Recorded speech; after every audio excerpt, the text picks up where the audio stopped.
What's up, everybody? Welcome back to the tavern. I'm Spencer, I'm Eli. and this is Bardic Blunders. And today we had a couple of interesting topics, one of which came to me in a dream. No, I'm just kidding. I watched a YouTube video earlier today that was very, very interesting. You And still dream?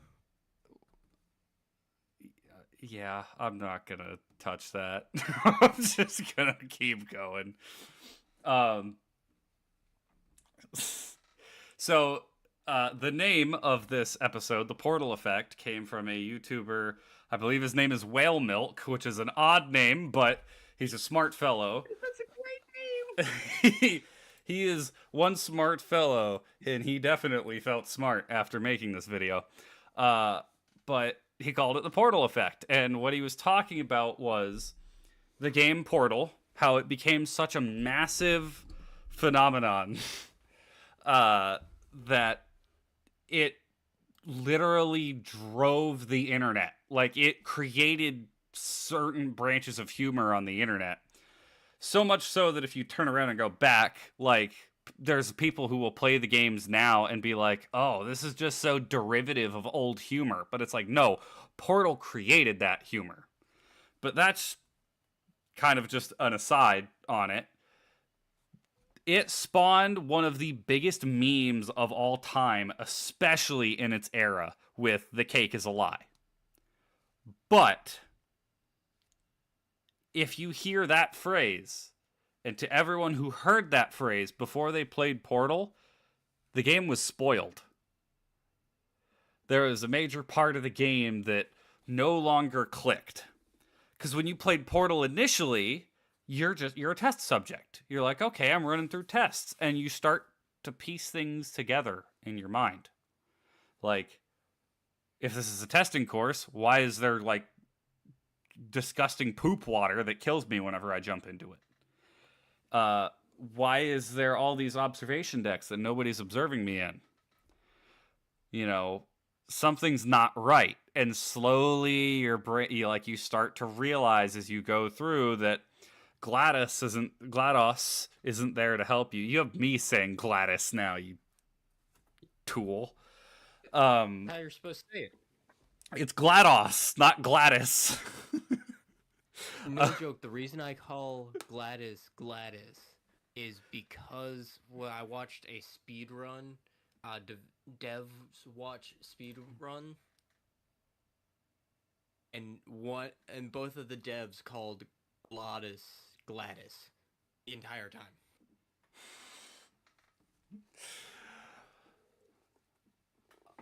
All right. Well,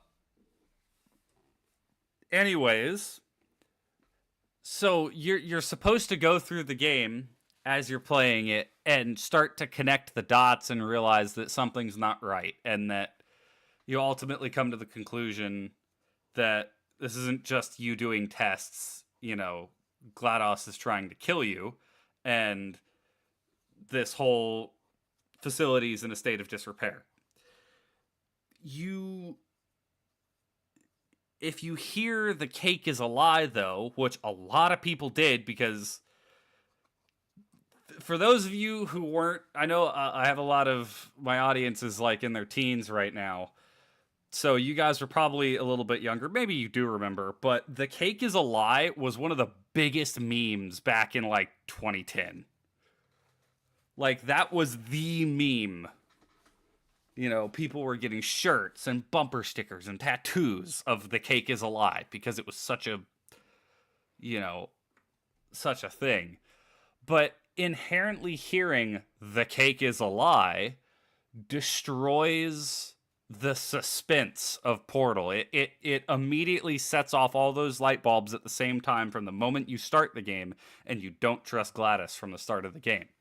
So WhaleMilk dubbed the Portal Effect, defined it as when a piece of media, I think he typically focused more on games, but when a piece of media becomes too popular, and that popularity ends up damaging part of that.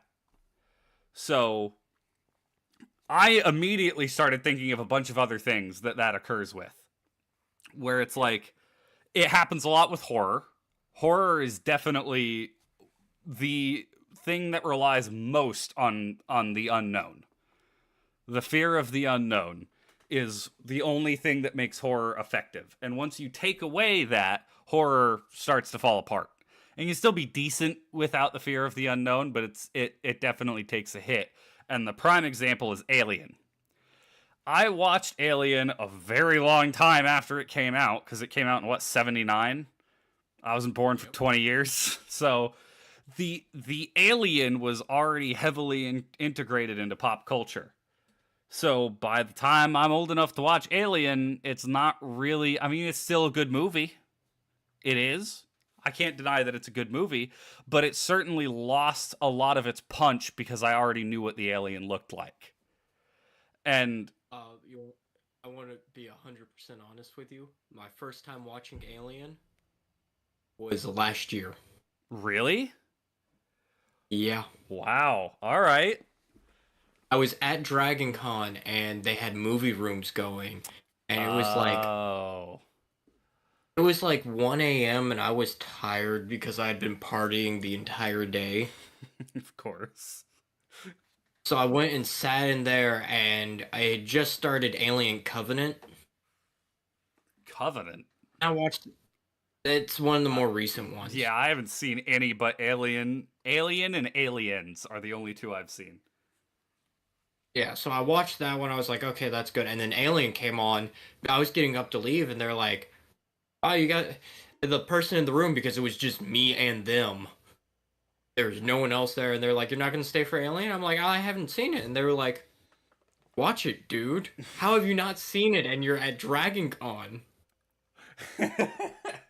Well, and this is like you talked about a while ago, how you're not nerdy enough to be there. Dude, that's But the biggest problem. I'm a certain kind of nerd, and I'm like a big nerd in a little pond. There, I wasn't even a nerd. I was just a bro.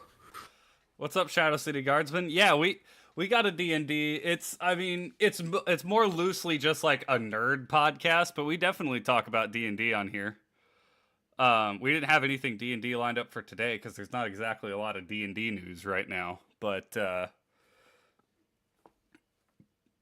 yeah, I mean, you mean we what? of course, after this we go and actually play D&D. Well, yeah, of course, but I want to stream D&D, but I just don't know if we could convince the rest of the group to. I mean, here's the thing. We could honestly, this might sound real dumb, but if like we got a few other streamers together, Oh yeah, find some other small. I'd be willing to do that, man. I'd like to branch and out and just talk to some other people. yeah, Uh, like we could easily play it online and like yeah, roll 20. have fun. Roll 20. You and me could easily host like a West Marches campaign, Oh yeah, that would be fun. That would be a whole lot of fun, and actually. we just post it out there and let people spread it around that hey, streamers come play D&D with these guys. They have a campaign set for you. You make your characters, you get a time scheduled, boom, and go. Right. That I would love that actually. I'll have to look into that. Um, but back to what we were talking about. Sorry. I do have one comment on Dragon Cause saying you're not nerdy enough. I don't know if I'm considered nerdy enough that part of the reason that I'm getting into the gym and bulking up, obviously I want to be healthier. I want to be stronger, but I also want to be able to cosplay. And that's part of my motivation for getting big in the gym is to be able to cosplay more characters. Dude, it was so weird because I was just I walked in the first day and I was like, "Oh man, there's just a bunch of normal people." And then I went to a party and I was like, "Oh, I'm The least nerdy person here. yeah, and I'm a grown dude going, What happened? Yeah, we're getting old. I say as Oh, I it's even haven't funnier. even hit my No joke. 25th birthday. They had a Star Trek trivia that turned into a Star Trek rave, Oh gosh. and I went, and I was like, I was there for trivia.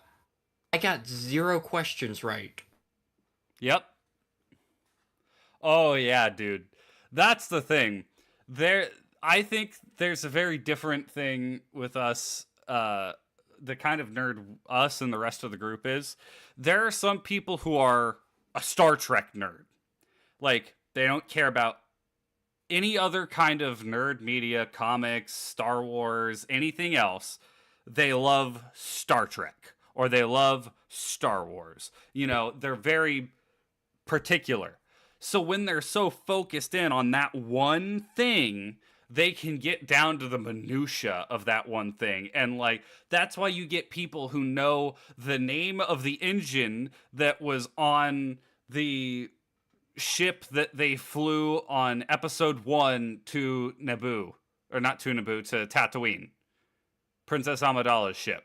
Like there are people who will know that stuff. Like, oh yeah, that's the blah blah blah engine and it was made by these aliens. Like, but that's because they love Star Wars and only Star Wars. The thing with us is Yeah, it's like we play Pokemon, we play all kinds of video games, we play D&D, we watch movies, we read comics, we're more broad scale, so we don't get as deep into any one thing as most people do. but it's also so funny because like I out of our group, I'll wrap this back into the portal effect here in a second. Out of our group, I find myself as the nerdiest member Probably. because I love Star Trek. I love sci-fi stuff. I love D&D. I'm constantly reading Warhammer. I'm constantly painting and building Warhammer. I'm looking at the if you've seen AD&D, the little gremlin holding the fire, Yep. I have a dice roller of him. Oh, really? Yeah, I just don't use it because it's like that's a really cool piece of sculpture. I'm never going to use it. I don't want it to damage. I have Magic the Gathering books. I have D&D books and I'm sitting and it's like I spent my childhood learning and like enjoying stuff, but as soon as I stopped enjoying it, I kind of let it go. Right. And the portal effect is so true when it comes to like you were saying horror, the Portal video game. Dude, it's happened to nerds.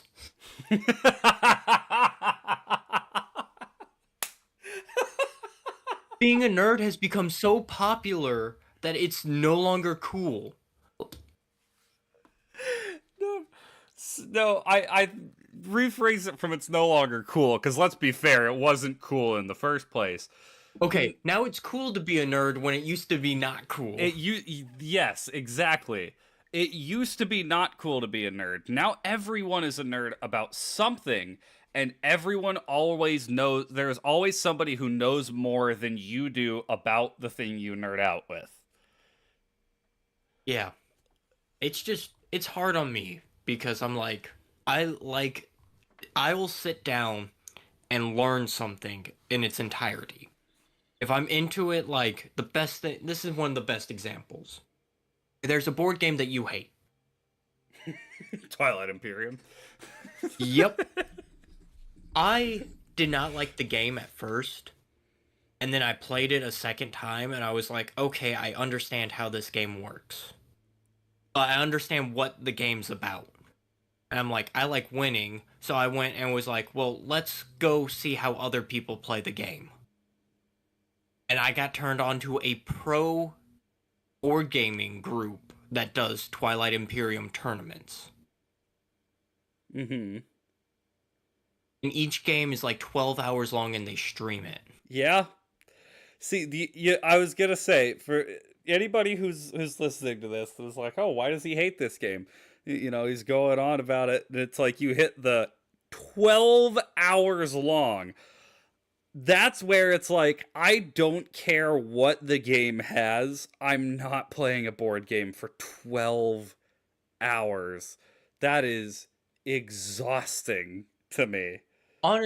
Honestly, if we did it with Tabletop Simulator and just like we played for 3 hours, then the next week we picked it up, I don't think you would have that much of a problem with it. But in person, it just takes forever. Maybe not, but at the same time, it's also like I'm not gonna remember what was going on a week later. Oh yeah. Like, dude, I could barely remember what I had for lunch sometimes. I am so scatterbrained.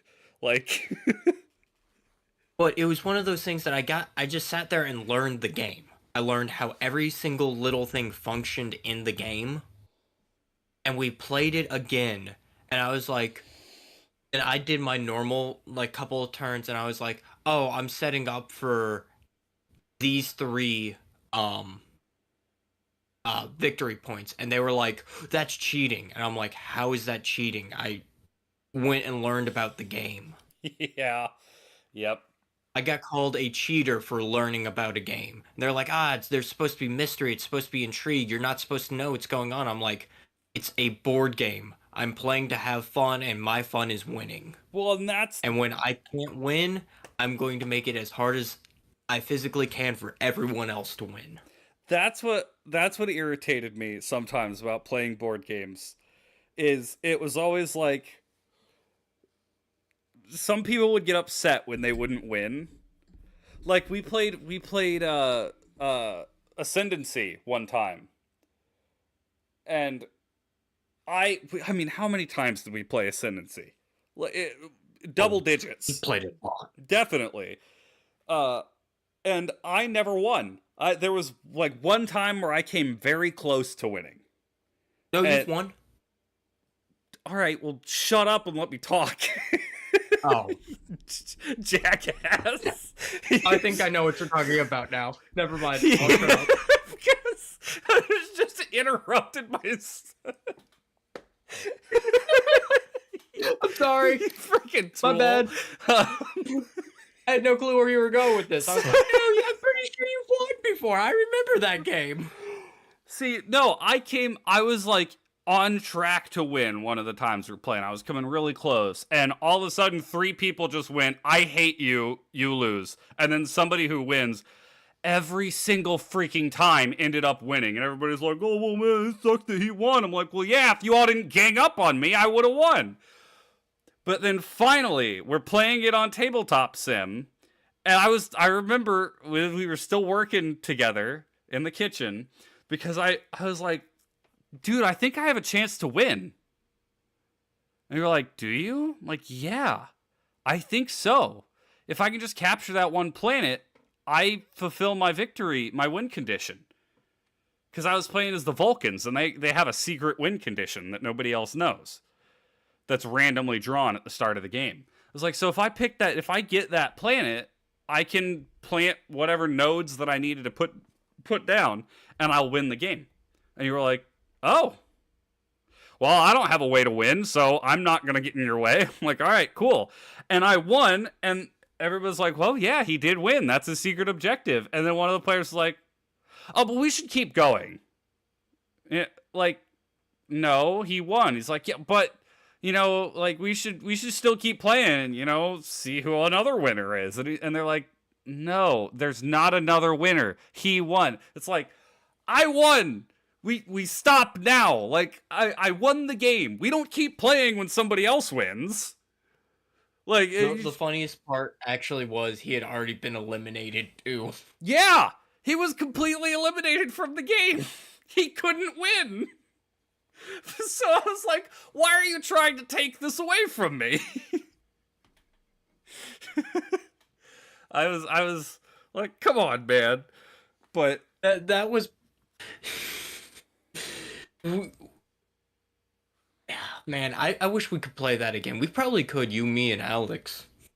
Yeah, I mean, I still have Tabletop Simulator downloaded. I'd be willing I had to to download it on the computer. I'd be willing to play games on Tabletop Simulator. As a matter of We could fact, play chess. yeah, I knew you were going to say that. Um, but as a matter of fact, talking about getting streamers together to play D&D, you can even do that on Tabletop Simulator with actual miniatures and a game board. Yeah, That would be pretty cool. absolutely. Um, but yeah, I know we exchanged a couple other thoughts on this portal effect.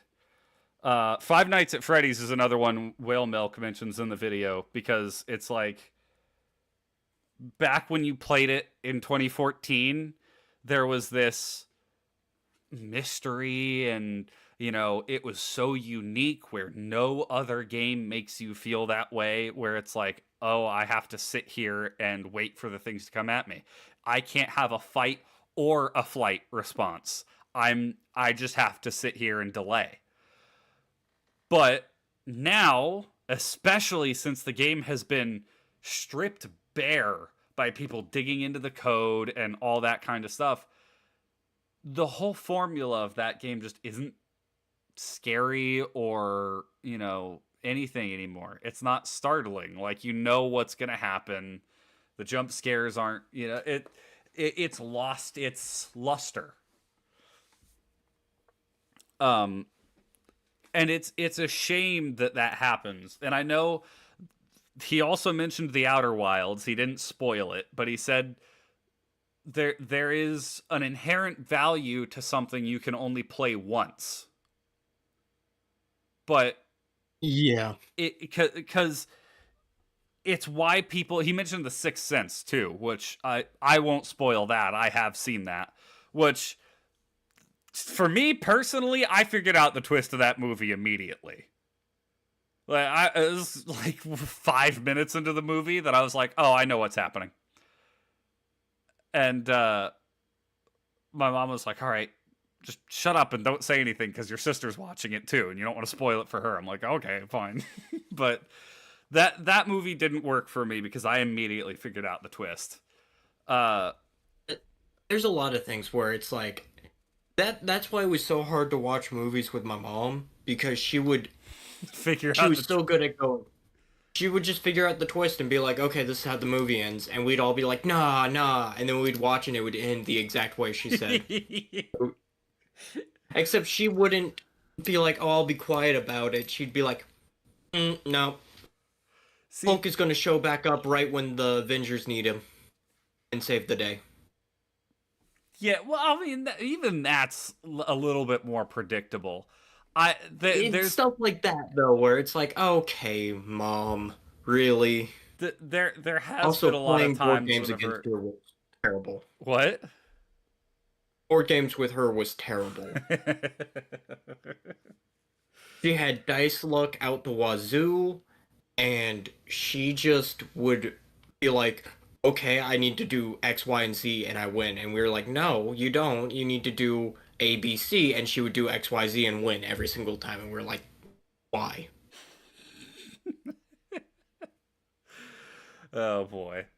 Yeah, we had one game of Axis and Allies that completely went off the rails because of that. I love Axis and Allies. She took England as Germany.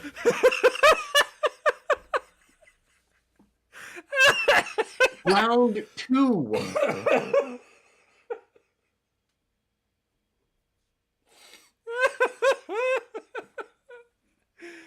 Woof.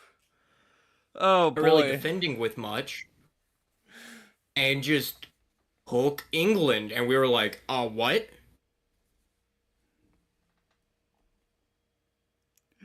That runs completely contrary to my two experiences. Because both of my experiences, I was Russia, and so for people who have never played Axis, like board game strategy simulation thing, OBS is crapping itself right now. I noticed. Yeah, the stream's dying. I apologize. Are we good? We good now, OBS? You done having a little piss fit? All right. Axis and Ally is basically just a board game, a strategy board game set with. I think you can do World War One and World War Two, but we did World War Two for a typically. whole bunch of different ones. World War One is a lot more fun to me because it's actually you don't start with tanks. You have to wait till like round 3 to get tanks, and there's like trench warfare. Oh, okay. But basically, first turn, what's supposed to happen is Germany is supposed to break into Russia. Just push the Russian border back. Because it is incredibly hard to win as the Axis. And that is the prerequisite. Germany has to break through Russia's wall and start pushing into Russia and taking Russian land. Well,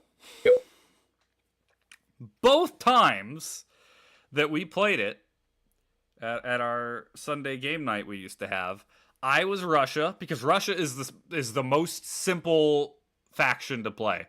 Just start pissing troops out onto the board and shoving them wherever you can. Like, that's basically what you do as Russia.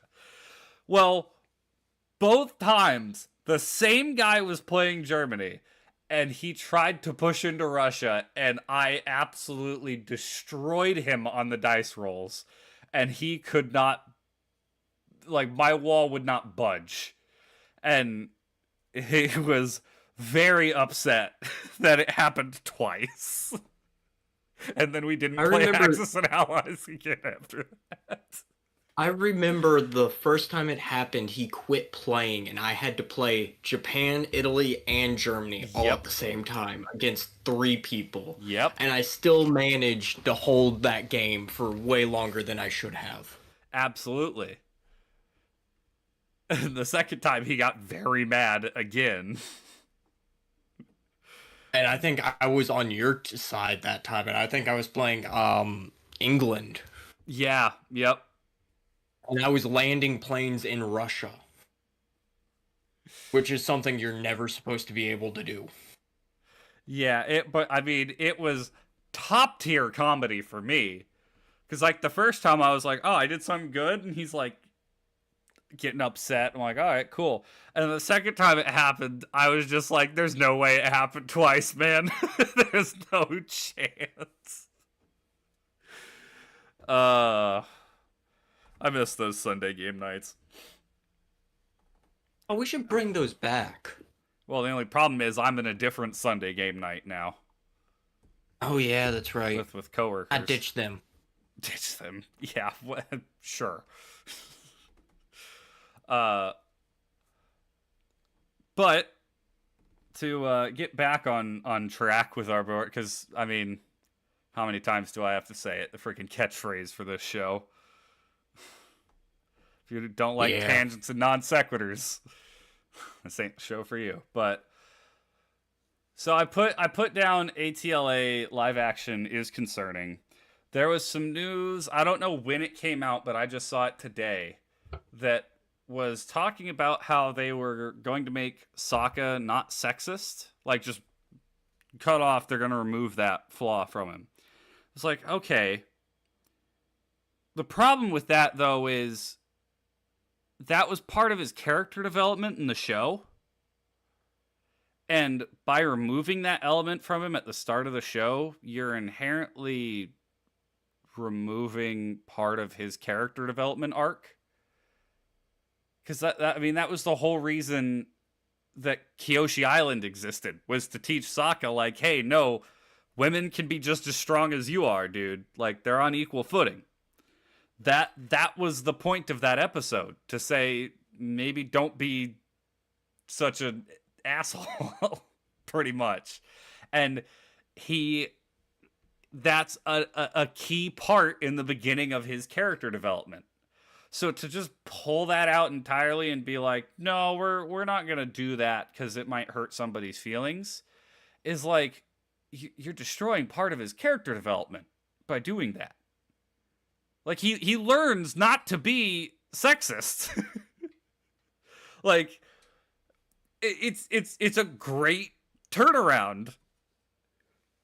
Like removing it would be like, oh well, Zuko's great, but we felt like if he was a bad guy in the beginning, people might not like him. So we just kind of removed that part, and he started him off as a good guy. Obviously, it's not the same scale, because the Sokka thing is a small part in his character development, but it's still, like, you're removing a piece of the character and just throwing it in the trash. It'd be like if Aang started off the show and rather than being childish and, whimsical about everything, he was immediately like, yeah, I'm ready to lead an army and defeat the Fire Nation and save the day. Like, you have to have that character development. And Yeah.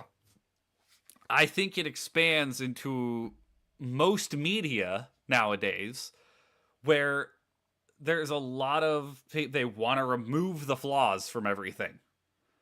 Like the Mary Sue is the one a lot of people harp on. Like Rey, Mulan, I know there's another big one, Captain Marvel, where they don't really do anything. They just get given a bunch of power and are immediately able to control it completely and then save the day, and they're the best at everything. And it's like... I actually just saw a post about that. It was like, people don't hate women. They hate bad writing. That, dude, that was a video that who did that video?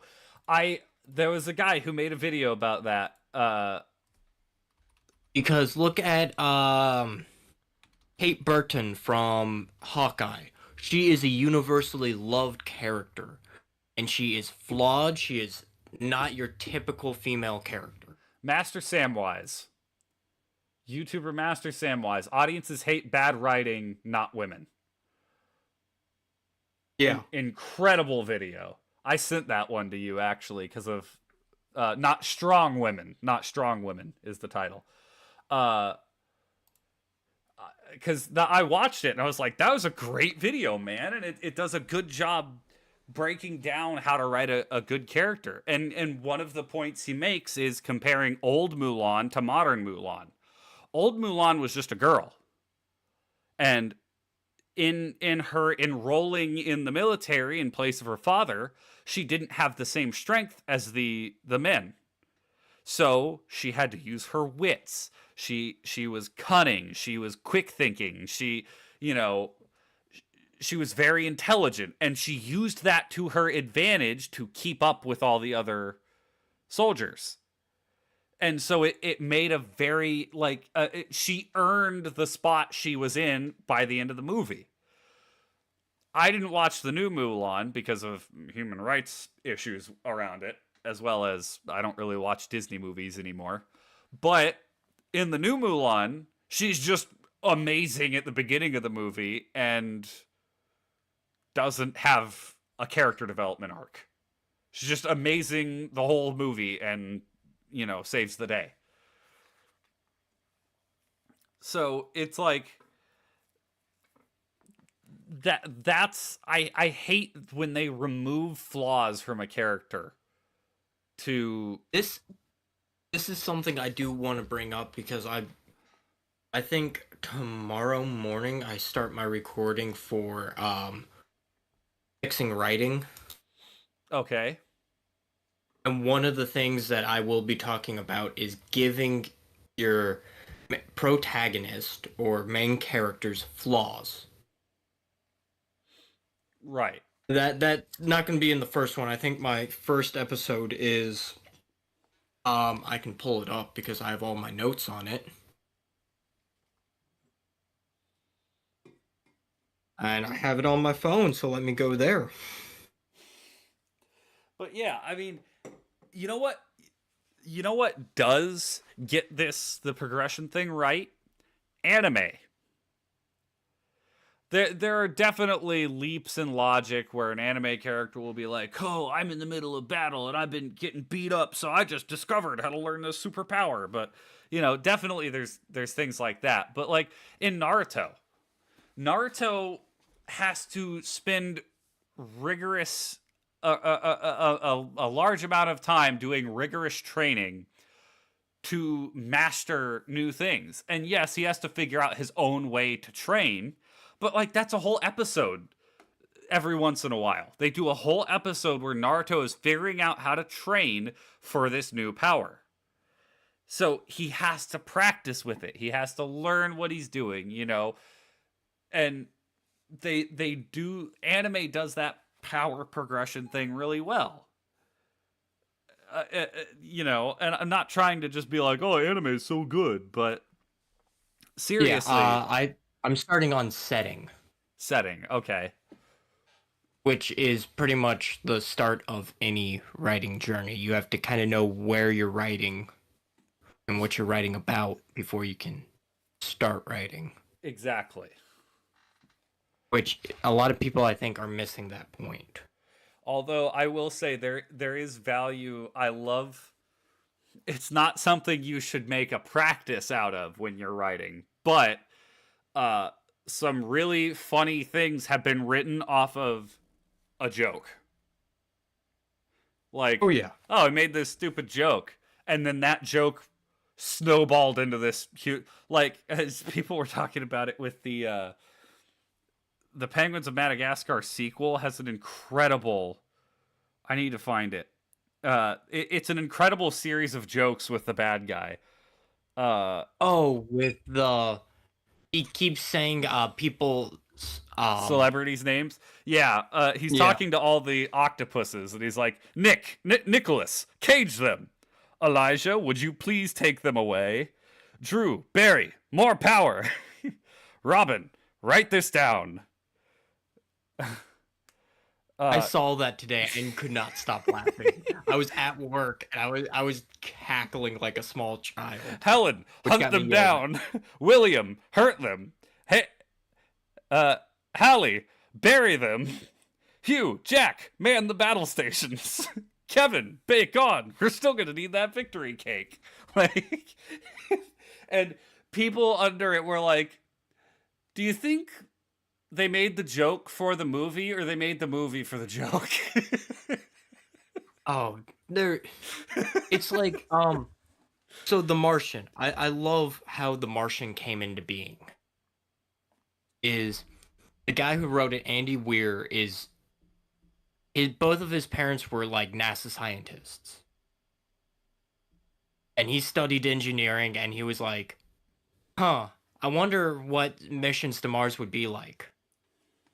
So he like kind of wrote about that, and he was like, "This isn't interesting at all. This is just like a thesis paper." It's just a red rock, like.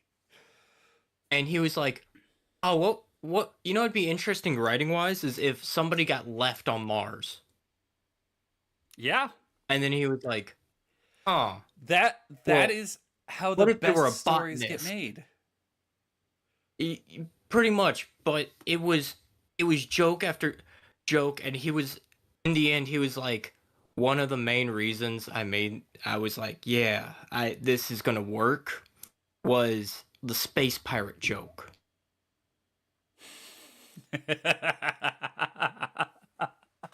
He wrote that very early on and was like, this sells the whole book right here. Absolutely.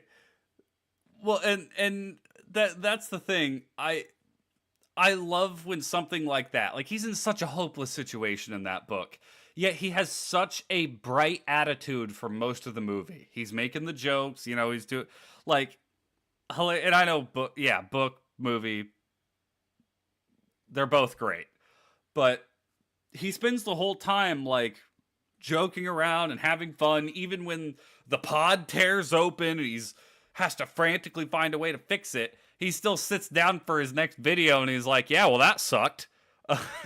Like, it gets even funnier in the book. because he goes, it's like 2 days before he even gets power back. And he spends like a whole day in the thing because in the book, his whole faceplate is gone, so he has to like solve that problem. And there's a leak in the airlock, and he can't get outside, so he has to solve all these problems. And he finally gets back, and he's in contact with NASA, and he's like, hey, he's like, Test, and they're like, Mark, we're glad you're alive. We saw the complete detachment of airlock 1. How are you? His response, you mean complete detachment, question mark? You mean it shot me like a cannonball across this god's forsaken planet? By the way, I'm fine. Crops are dead, though. Oh yeah. Well, and that's I think this is another, and I want to make it a topic. Maybe we can do it on the next podcast because it's definitely a huge topic. I love when things have an element of humor. Like I don't love like, you know, the super serious movies where it's just the whole time we're super, like, we gotta be like, yes, there are moments for seriousness, but I just hate when I'm watching 2 hours worth of it and there's no fun in the movie, you know. Yeah. But on the other side, I hold the opinion that Marvel ruined the film industry because everyone wants to emulate Marvel, where you can't have a moment that is serious for more than 5 seconds. Yep. It's like, I have recently discovered what my favorite humor is, Oh, and it really irks me because it's like, that makes so much sense for me. I heard somebody said it in a video I was watching. It's called gallows humor. And it's basically, humanity will crack jokes up until the point they are killed. yeah. So it's like on death row, it's like, ah man, at least they're hanging me. I couldn't stand to be electrocuted. Be quite shocking, wouldn't you say? That See, and that's the thing, because I think you can have humor in a serious situation, but the way Marvel does it is it'll be like, "Oh no, somebody just died. Well, that's awkward." You know, like boom, like all kind. It's so goofy, and the serious moment never takes hold and like really has you for a minute. Yeah. Like there's so many other, because even in The Martian, you're laughing through half of that movie, but when it comes down to it, you're like, it's getting down to the end, you're like, oh my gosh, is he gonna survive? Like it gets serious, and it has its serious moments despite the humor. And I Oh yeah. think it goes both ways. If you're having a comedic movie, you need to have some downtime in the comedic movie. You need to have a sad moment, or something like that. But if The you have a Hitman's serious, Bodyguard did a very good job at that, playing that role. another one I can give you, my favorite Jim Carrey movie, Liar Liar. I don't know if you've ever seen it, but that movie is incredible. It blends comedy perfectly with a serious narrative. But obviously it's more a comedy movie because it's Jim Carrey, and typically that's the way it works. But it still has that serious element to the story. But other side of the same token, a serious movie needs to have moments of levity where it backs off a little bit and gives you a break from whether it's depressing, whether it's, like we're in the middle of a zombie apocalypse, this is a mob movie and people are dying, whatever it is, it has those moments. Yippee-ki-yay. All right, you peeked out your mic. I don't know why you shoved it into your throat when you said that. Yippee-ki-yay, sorry. It's from Die Hard. Yes, yippee-ki-yay, mother. Like, Rucker. yeah, things like that. What's up, Alex? Best MCU moment is Iron Man funeral, just holographic Tony cracking jokes while everyone is sad and crying. Wow. See, and that's where it's like, that was the one time where the MCU let something heavy be heavy. And they didn't try and crack a joke. I don't know how that is the one time in, where it was like 30-something movies now, that they actually had a moment like that and got it right. You know, I mean, I guess early MCU was getting it right too. But yeah, as the MCU has progressed, it's just become so derivative and not interesting to watch. It's very much like Hawkeye. Hawkeye got it really close to the mark with that because it's a very serious show. And then they have an episode where Hawkeye is trying to get the Ronin suit back. And he ends up going to a cosplayer event. Oh, gosh. A LARPing event, and he hates every moment of it. See, and that's what I mean. Like, I didn't watch the Hawkeye. I have not watched anything MCU since Spider-Man No Way Home. But that works for me. Yeah, and the entire time he's just grumbling the entire time. He's like, I could kill you and take the suit right now. And the guy's like, come on, dude, just let me strike you down. Like, this is something I like to do, because the guy's like a firefighter. He's like, come on, man. It's because we got movies like Brother Deadpool and Ant-Man where all they do is make light of everything. And that's true. But even Deadpool, dude, even the first Deadpool movie has the moment where, spoilers, the movie's like almost 10 years old now. It's getting there. Not quite. It's 8 years old, but still. Junior year of high school. Yep, 8 years old. I hate that. It even had the moment where his girlfriend died. And it was like, yes, there were still jokes being made, but it was... No, that was 2. That was Deadpool 2. Yep. Sorry. The first Deadpool... spoilers for Deadpool it's like 2. Super serious. It's super serious, and then he's just cracking jokes in the middle of it. That's like when he's getting tortured. That's the gallows humor I'm talking about, man. For Deadpool, that's what Deadpool is. Deadpool is all about joking, even in the worst situations. Like Deadpool 2, when Juggernaut's like, I'm gonna rip you in half now, and tears him in half, and Deadpool's like, oh man, this is so cool, and it hurts so much. Like, that is Deadpool. So for Deadpool, that works. A Deadpool movie that does that will knock it out of the park every single time. Another movie that did that I know a lot of people who don't play D&D watched and didn't like was the D&D movie. Because the D&D movie doesn't have any super long, serious moments. It does have plenty of serious moments where it's like, you know, the mom dies, all these different moments throughout the movie that are in their own single segments are sad or not comedic. But that's what D&D is.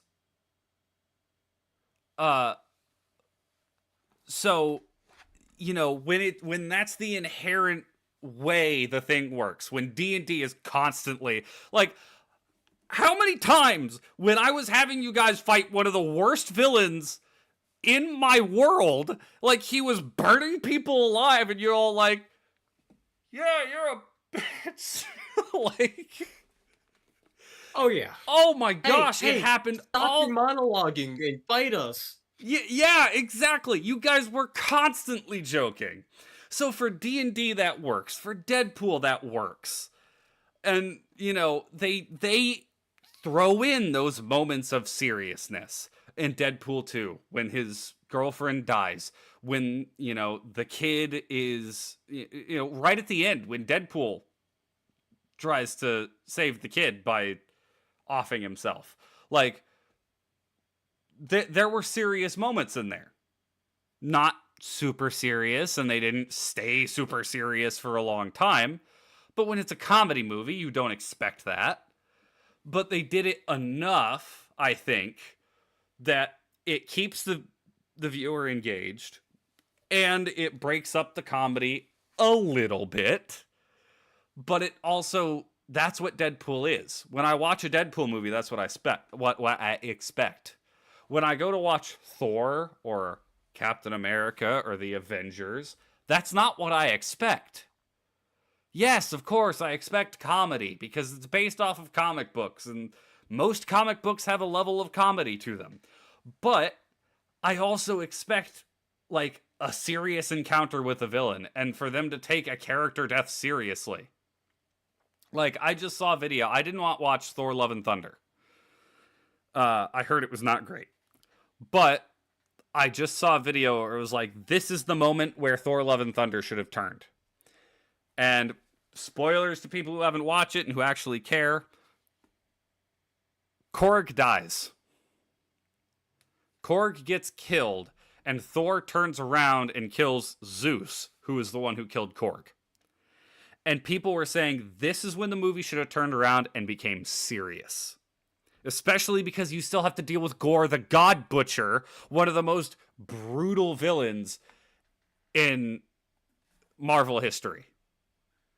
Yeah, and he's not even like an old school villain. He's like a new villain. I remember going to the local comic book store every week to pick up my issue of that run. I still have those issues. I'm like, these things are amazing. I love Gore. Especially, like, even with Thanos, Gore is on a different level of Marvel villains in that, right? Because, yeah, Thanos is serious. Absolutely. Gore is brutal. Yeah. Like, for anybody who has only watched Thor Love and Thunder and that's their only exposure to Gore, go read one of the comics. Because, oh my gosh. He makes villains look terrifying. Absolutely. And yet, you know, Alex, that is another point. The reason they do it is because those movies make money. They rake in money hand over fist. And that is part of the reason why I think it's destroyed the film industry, is because money is ultimately what motivates it, not good storytelling. Why would I make a good movie when I can make this worthless schlock and people are still gonna it's just gonna print money, you know? Now, I will say this. There are a couple Disney films that have come out in the past couple of years, or Pixar Disney films, that made me go, this is a surprisingly good movie. And the only reason I watched it was I try and keep up for like my nephews, because they like to watch these movies when they come down and visit. I was like, I gotta keep up on the kids' movies, so I'm not like, I can actually like take care of them instead of being like transfixed on the TV. Can you throw out an example? I'll give you the two. Elementals, which is like brand new. Yeah, I didn't watch that. It's hands down the immigration story. Oh, okay. That's all it is. And number two is Soul. Okay, I heard about Soul too. That one being really good. The Elementals one, I heard a lot of people trashing on it, and then all of a sudden it turned around and everybody loved it. And I was like, okay, well that's weird. Elementals is more pitched towards kids, if that makes sense. But there's still a lot of themes, like, as an adult, it's like, oh no, that makes sense that you feel that way. Right. Soul, it was on at work today, and I watched a portion of it, and I was like, this is not a kid's movie. See, I love when a movie can do that. Like, I love Megamind. Oh Have man. you gone back and watched Megamind since you were a kid? Yes, I have. That's one of my all-time favorite films. That is so good. Kung Fu Panda is too. And they're both for very different reasons. And it's part of the reason talking about ATLA. I love Avatar because all three of those movies managed to do something that a lot of media can't. And that's be interesting to both a child and adult audience. That is such a difficult line to walk because most of the time what ends up happening is like, oh, hey, we're watching this kids movie and it's just a kids movie, and then somebody makes a dick joke like, you know, ha ha ha, oh, but it's disguised so only the parents will get it. Like, that's what they try to do. And it's like, some of those are funny, yes, but I find it so much better with like Kung Fu Panda. And it's like, yeah, as a kid, you're like, haha, fat Wally. panda, doing Kung Fu. But then you look at it again as an adult, you're like, you see the underlying themes of the movie. And especially Yeah. Tai Lung, dude, Tai Lung is such a good villain. If you do a thing on writing villains, Tai Lung is someone you have to mention. And There's quite a few that I'm going to bring up during the villains because there's a lot of. It's kind of weird because it's like there were never any like good villains to look at, and then like the 2000s came along, and all of a sudden villains. Somebody was like, "Hey, let's make villains cool and interesting again," and it's like, it was like before that, all you had was Darth Vader. yeah, And you had the Marvel villains, but a lot of them were typically that kind of like snively whiplash, twirl the mustache, like I'm doing evil, kind of villain. But then, yeah, recently a lot of people have been like, oh, well, let's actually make the villains an interesting character and not just somebody for the hero to beat. it making villains complicated makes them way more interesting. Right. It's the same thing with protagonists. If you make them complicated, all of a sudden it goes from a decent thing to a very cool thing. This brings up like Kings of the Wild. The main villain in it is an elf. Or they're his version of elves. And he's basically one of the last of his people left because it's a world of humans, yada yada. But he was captured and used to fight mercenaries because he was viewed as a monster by humans. And how he got back at him was he rallied an army of monsters to use as a wrecking ball to tear down all of the old, to tear down what humans had made. And it's like, you are a really interesting character. There were hundreds of ways you could have gone about that, but you decided to go the most off the beaten path way. Right. To do it. It's like, okay, I want to know a little bit more about you. And then like you start learning about his past and you're like, oh, you're just a scared child. That's terrifying. And the only way you know how to fix problems is through violence. And showing it's like the what is stronger, the hand or the fist. Right. And he always chose fist. And it's like, okay, you are fun. You're a villain that I want to do a deep dive on. Yeah, well, and that's the thing I love. Both of the villains from those two movies. I guess you could say all three because technically Megamind, but talking about Tai Lung first, a lot of people have labeled him as a villain who is right, which I think is a misinterpretation because He is a villain who fought hard, and he was physically the strongest, and definitely was in line for the right to be the Dragon Warrior. But he was not, because he was not humble. He was not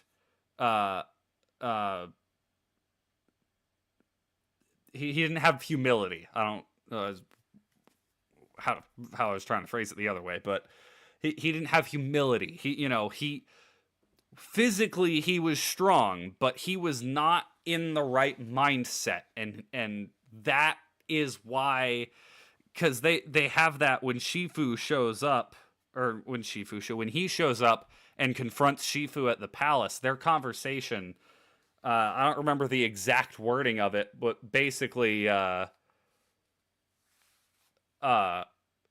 Tai Lung was convinced he deserved to be the Dragon Warrior and that Shifu failed him. But he's not seeing the fact that that exact phrase is why he wasn't the Dragon Warrior. Yeah. And that's why I hate when people mislabel him as the villain who was right, because no, he wasn't right. You know what? Yes, he was physically the strongest, but that's not what it was about. But might does not equal right. Exactly. Then you flip it around to Megamind, and you analyze both Megamind and Titan. Megamind is a villain who didn't want to be a villain, or at least not in the normal way a villain acts. He just kind of wanted to be, the bad guy. He just quote wanted unquote. to make things. He wanted to be goofy. It was a game to him. So then, he decides he needs another hero to continue the game, and he accidentally picks the worst person. There's another video I watched a long time ago analyzing Hal, Titan, and why, you can see in elements of his character before he becomes the villain why he is not a good person. And definitely with more power, he would abuse it. And so he turns around and abuses that power when he gets it and becomes the real villain. And it's such a good, man. I don't know. I could gush about those movies forever, but even the second, I need to watch the third Kung Fu Panda, but the second one even had a good villain. Who was very brutal in comparison to the first one. I don't remember his name. Yeah. He's a peacock. I forgot his name because it's been so long since I watched it. I don't think he was as good as Tai Lung, but I think he was a good progression from Tai Lung. I honestly thought he was a better villain than Tai Lung. He was a better villain, but I don't think he was better written. If you know what I mean. I want to argue that point only because I think he had a better writing, because once again it goes back to he was a terrified child who made a rash decision that has scorned him the rest of his life. Yes. And instead of doing what you should do in those scenarios, which is hey, I'm messed up, I want to fix myself, he was like, I've already gone so far down this path, I can't turn back. I have to keep going. Right. But, so, I mean, he was one of those characters that I was like, oh. And then he is given the opportunity to give up. And in that moment of the greatest weakness, what does he choose to do? He chooses to let his fear overtake him. Yep. Well, and it was the biggest thing with him was he was more, I don't know, it's hard to say he was more brutal than Tai Lung, because he was more evil. Evil is the word, definitely, because Tai Lung was evil because of circumstance. Mm-hmm. It was because he was denied being the Dragon Warrior that he had his outburst. His world fell apart. Yes. Everything he had been working towards his entire life was a lie. I don't 100% remember the peacocks. It's Shin something. Might just be Shin. Wait, that would be really funny if it was Kung Fu Panda 2. That was 2011? Oh, I hate that. Yeah, it was Lord Shin. Wow. I did remember it, I guess. It was somewhere in there. Let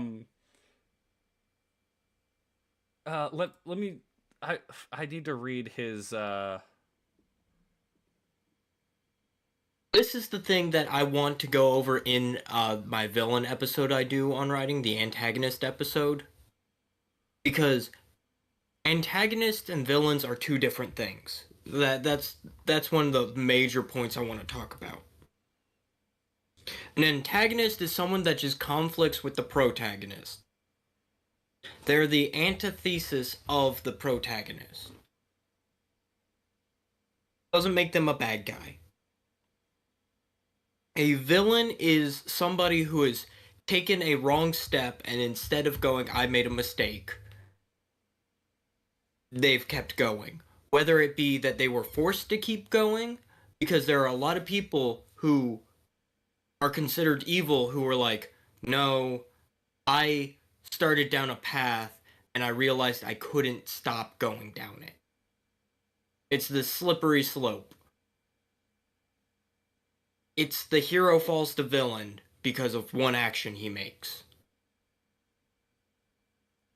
right. It's like the evil Okay. Superman who's like, no, I'm just going to lobotomize somebody. I'm going to use my full power and lobotomize you. Get it over and done with because you're too evil to keep around. And everyone's like, whoa, that's a dark move, Superman. But it was right. That's what. Okay, so Shin was neurotic. And so like he believed his parents hated them when they loved him. And I did remember this. It was prophesied by the soothsayer that he was going to be defeated by a panda, so he went out and slaughtered every panda he could find. Yep. I definitely think he's far more evil than Tai Lung. Tai Lung was wronged and was trying to get back at the people he believed wronged him. Or he in his own mind, he was wronged. Tai Lung is a redeemable villain. Who refused to get redeemed, basically. Correct. Shin was a unredeemable villain who was given a chance for redemption. Because they both were. And instead of choosing like hey, this would be the easy sellout that he goes for redemption, no, he goes immediately for the kill. Right. And that's the difference between an antagonist and an evil character. Well, and Tai Lung was honorable. Yes. Shin was a coward. Which Correct. I do want to watch that movie again, and then I want to watch the third one, because I've heard the villain from the third one's really good. I actually heard the villain from the third one was the funniest of the villains. Oh, really? Yeah, because he makes jokes. The entire time, and he makes fun of Poe. But in, like, Poe's banter. I've also heard people say he's the best villain of the franchise. So, I was like, really? Alright, maybe I need to see this. Wait, there's another one coming out? Yes, there is. In March? Yep, and I believe Tai Lung is the bad guy again.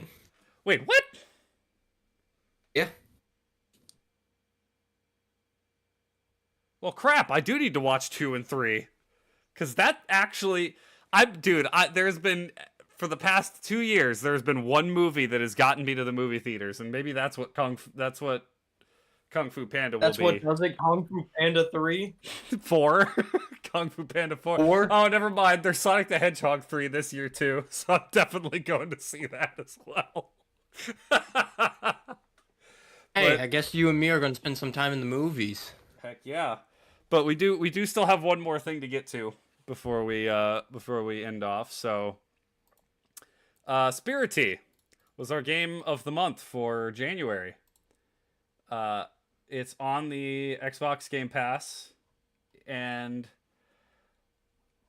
I thoroughly enjoyed it, and I'm actually still streaming it, and I plan on streaming it until I beat it. Um but I have been really enjoying the game. It's a very laid back game, kind of like Stardew, where it's, management of, in this case, a bathhouse instead of crops, like in Stardew. But Yeah. I have really, really enjoyed this game so far and can't wait to finish it. Now, I know you Um, held a little bit of a different I opinion. I don't think it's a bad game. I actually think it's a very good game. But I just had a problem with it was so far away from the where. Hold on, I'm looking at movies coming out this year, and my dad is going to lose it when he sees one of the movies coming out this year. Oh boy. Um, However, it was a good game. It was just the bathhouse was so far away. It was like, okay, I spend a quarter of my day getting there and back. So it kind of bites itself in the butt. Hmm. Yeah. I mean, it wasn't a bad game. There were certain characters that I did enjoy because I did stream it. I played a little bit afterwards. Because I was like, I want to see how if I can go a little bit further on it. Yeah. Well, and you do. I think you get a bike later, and there's ways to move around faster. It's just saving up money. Yeah, I like Stardew too much to leave it. Also, the movie coming out is Red Sonja. Okay. She's a comic book character by the same guy who made Conan the Barbarian. Okay. Interesting.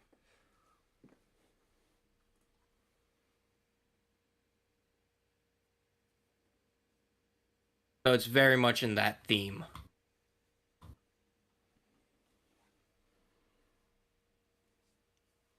Cool. Also, So Deadpool 3 comes out this year. So, I might watch that. I might. But so final review on Spirity. I think I'll give it. What was our scale? Were we going by letters? Were we going by numbers? What yeah, we were going by letter. letters? Okay. I will give it an A. I won't say it's an S, but I'll give it an A plus. A plus. I won't say it's I an S I would give it because an A minus. okay. It's definitely, I think it's the best of the three games we played thus far. Although I did enjoy the humor of Frog Detective. It's a very basic game. But this, like Spirity, is actually, it's something I could sink a lot of time into. Yeah, absolutely. And our game this month. So did we decide which one we wanted to be? We hadn't. You had brought up a game. I had brought up a game. Which one do we want to do? Because I'm more than interested in both, and whichever one we don't do can just be the next month. True. I mean, we've done a lot of like chillaxing games here lately. Yeah, sure. So I let's think let's do Close to the Sun. a and on terrifying top of horror that, game. it's not a long game. No, it's only like 5 hours, right? Or it's 5 hour. It's 6 hours for completionist, 4 hours for main story. Okay. Yeah, I'll definitely stream that. So, It is a horror game. yes. Let me point out one line from the thing that made me go, "Oh no." The stench of rotting flesh lingers in the air. Silence. A single word is painted across the entrance. Quarantine. And And I was like, I don't like where this is going. Yep. Yeah, that's gonna be a That might fun be one one for sure. So after I finish Halo CE this week, that might be my Saturday stream, so I can get it out of the way for before I go into Halo 2. oh boy, that'll be fun. Uh so as for our quotes, do you got your quote for this week? Oh yeah. I actually saw this one, saved it immediately because I am learning that it's just better to do it this way. So From Genghis Khan. oh, all right, Genghis Khan. Go ahead. If God wanted you to live, he would have never sent me. Oh, is that Genghis Khan? I've only ever heard that attributed to Soldier from TF2. Nope, that's actually Genghis Khan. Oh, that's hilarious. Oh boy, I love that quote. Mine's from Fallout New Vegas. Surprise, surprise. Ulysses. If war doesn't change, men must change, and so must their symbols. Even if it is nothing at all, know what you follow, courier. Oh, and one more thing before talking about quotes. Mm-hmm. The voice actor for Master Chief, revealed his favorite quote out of any of the video games. Oh, I remember seeing this. Which one was it? It's from Halo 4. The men soldiers. She said that to me once. Yeah. That back and forth, and I was like, really? I really did not expect that from him. I figured he would go with something like, let's finish this fight. I was gonna What say. are you doing? Finishing this fight, or I need a weapon, something along those lines. I think if I had to pick my favorite Master Chief quote, it would probably be the "Sir, giving the Covenant back their bomb." Just like yep, that one's great. And there's, I mean, yeah, like I need a weapon. Like all those are iconic. Overall quote though, can I just say Gravemind's whole monologue? It is bone chilling. Yeah, honestly, it really is. But I will throw in a bonus quote here, just as a funny quote from Fallout New Vegas, which is, I think, my favorite funny quote from Fallout New Vegas.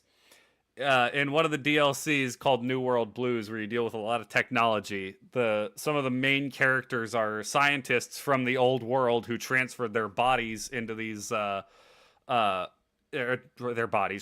brains into these robot bodies. So their brains are just suspended in a tank with these little screens with eyes and a mouth that float around and, continue their science. But those weird guys. Yeah. Well, in the think tank where they stay, there's a little robot whose entire purpose is to clean coffee mugs, named Muggy. And also from the old world. So what he would do is they'd leave their coffee mugs and he'd clean them. So he's complaining about how he's purposeless. And he's like, do you know how many coffee cups, giant robots, brains, and jars use on a daily basis? Not effing many! I can't deliver it the same way, especially since I'm not cursing, but oh my gosh, it is so funny. It is. I love that quote. But anyways, I think that's all we got for now. Yep, I did send you something that I want you to watch. Oh boy. In the mods channel. All right. But thank you everybody so much for watching. Catch us tomorrow. Both of us are playing Pal World together, so... Hey, you're good at the game. I'm dumb. I'm not good at the game. Dude, most people are making slave camps in the game, and I'm just running around like, tee-hee, look at all the Pokemon. the non-copyrighted Pokemon, the like bargain bin Pokemon. All right, tally ho. Tally ho.